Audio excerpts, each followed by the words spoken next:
একদিন এক মা মরে যাওয়ার আগে তার ছেলেকে 500 বছরের ঘড়ি দেয়, যেটা তার দিদিমা তাকে দিয়েছিল, আর বলে এটা সোনার দোকানে গিয়ে দাম জিজ্ঞেস করে চলে আসো। তার ছেলে দৌড়ে যায় আর ছুটে এসে মাকে বলে যে সোনার দোকানের লোকটা এই ঘড়িটা আমার কাছ থেকে 15,000 টাকায় কিনতে রাজি। মা বলে এবার তুমি লোহার দোকানের কাছে যাও। ছেলেটা দৌড়ে যায় আর ছুটে এসে মাকে বলে যে মা ঘড়িটা অনেক পুরনো, তাই সে আমাকে 500 টাকা দিতে রাজি। এবার মা বলে তুমি মিউজিয়ামে যাও।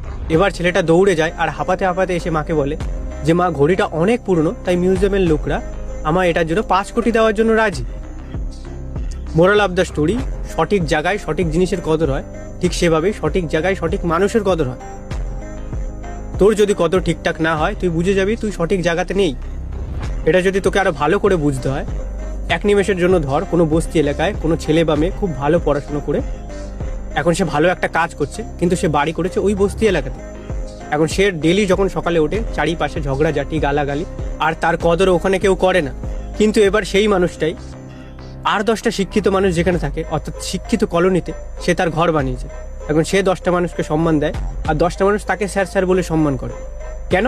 কারণ সঠিক জায়গাতেই সঠিক মানুষের কদর হয়।